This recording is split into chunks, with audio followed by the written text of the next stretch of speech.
Hello, hello, Mom and Dad Meet World. Today we are going to set up a e-scooter. It is an electric scooter. It is the LP60 model of the Ladped.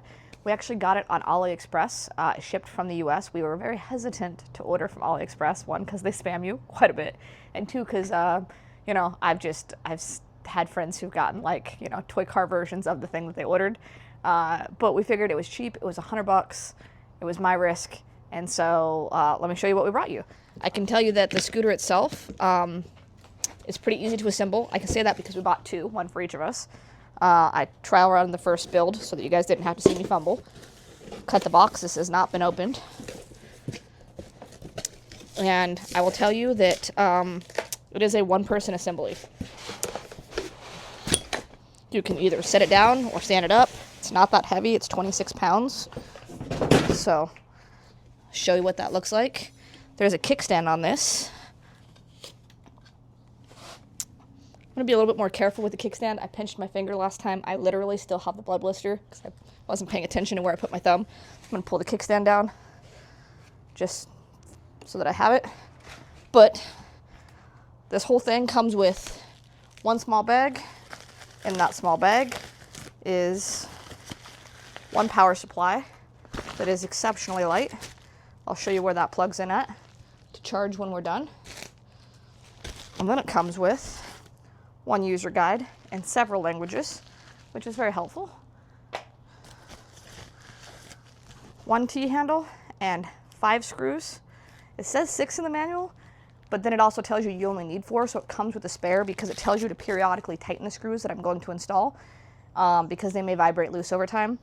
I did notice that they have blue thread locker on them, which means that should prevent the backing out, but it's pretty cool that they use a T-handle for their screws and not a Phillips. My personal opinion, that's much more secure. So the first thing I'm going to do, just move the styrofoam out of the way here so I can pull the handlebars up into position. Handlebars are just stuck in the foam down here. Make it easier for me to work. Just put my foot on that, if you saw that, and snap that shut. That's how it locks. Easy peasy. So, how to install the handlebars. That's the only thing you have to build with this bike. Took me 10 minutes, and that was with reading the manual, so it should take you about the same time if you have to do any of what I'm gonna do. So you wanna make sure your cables are untwisted, front to back, all that good stuff. And you wanna make sure this goes down and in there. Now this didn't wanna go down in there for me on the other one either. So what I figured out is which one of these cables, I'll turn the handlebar so you can see a little bit, which one of these cables it was connected to. And I just slid it from down here, this lower point. Actually pulled the whole plug and the grommet loose, just so I could put the wires and the cable in right.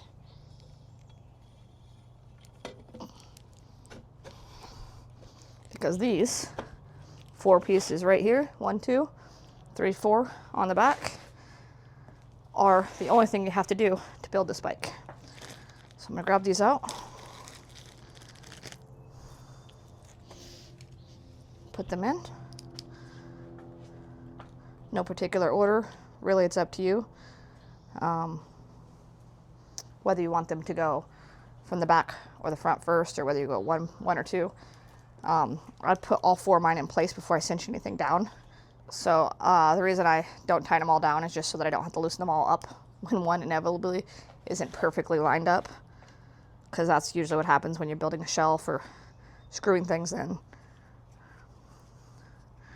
I noticed on this one also, some of these rubber grommets aren't seated all the way, so I'll go back through and make sure they're all seated.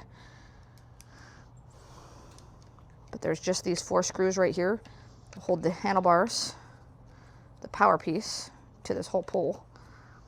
And then I'm going to remove the foam, turn it on, and show you that it works. I usually go get my own T-handle out if I have a lot of this type of work to do, or sometimes I cheat and grab my drill and put it on its lowest torque setting. So having them provide me with the right tool and the toolkit was very, very nice. All right, so I've got all 4 built. I'm gonna set that aside. I'm gonna set my spare screw back in the baggie. I haven't decided where I'm gonna keep my spare screws yet. You should have a bin for spare screws. But I'm gonna get this rubber grommet right here for the brake in the hole. It's like your waterproof rubber grommet right there. You'll notice if you pull on it a little bit from the bottom, you'll see that. Then I'm going to slide this back up in here, getting as much of this bottom cable that I pulled through up in while I do so that when the bike folds flat, I don't have an extra bit of cable just chilling, hanging out. But it was much easier for me to do this from the bottom than it was for me to do this from the top. And trust me, I tried from the top because that's what it told you to do in the manual. And I thought, well, this is silly because this is basically just a bicycle, a very stripped down bicycle. So just to make sure that I got the length on these cables right, I'm going to push this little red thing forward, fold this down. These are nice. This could actually come in a little more. You see it's a little long, so I'm going to pull that cable back out. Make sure it's up in that tube a little bit better. And put the grommet back down.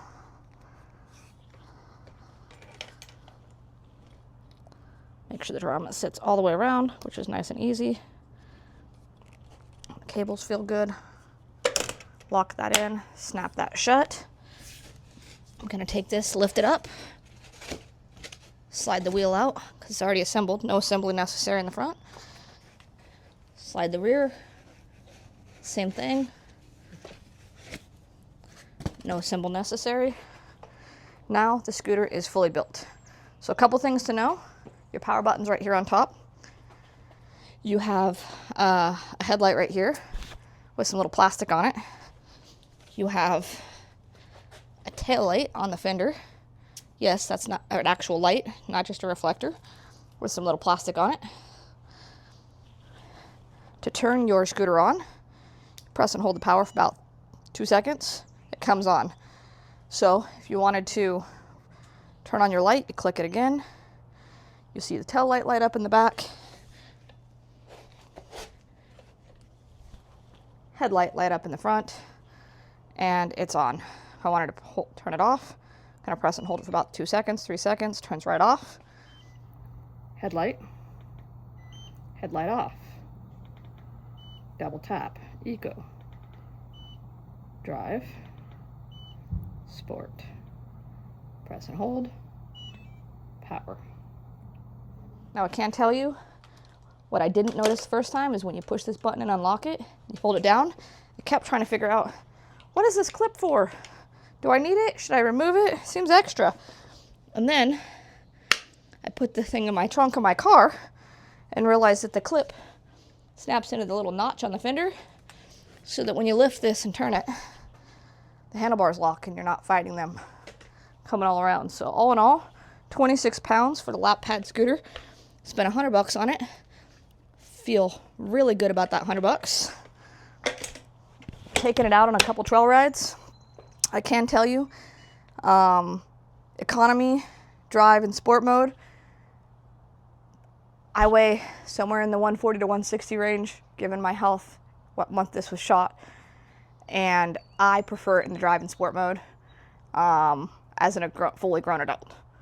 Just saying, I just feel like I got more oomph going to the 12, 13 miles an hour range if I wanted to go a little faster. This has been my assembly video of the Ladped scooter, the LP60. If you'd like to see more, want to see what it looks like driving, come check out the next video, which is just going to be a follow along with my camera. I will do a little lift here though, so you can see the throttle just for the front. Watch the front tire and the brake. Does come with a bell, already pre-assembled right above the brake, so if you're passing people, you can make them wear if you're out in a trailer on a sidewalk. And that was it. 5 to 10 minutes, easy to assemble, lightweight to carry, 26 pounds total. Folds up, it's small enough to carry on like an Amtrak train or a bus with you without having to pay extra fees.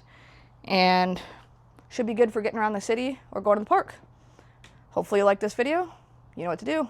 Like, share, comment, subscribe. Until next time, thanks for watching. Bye for now.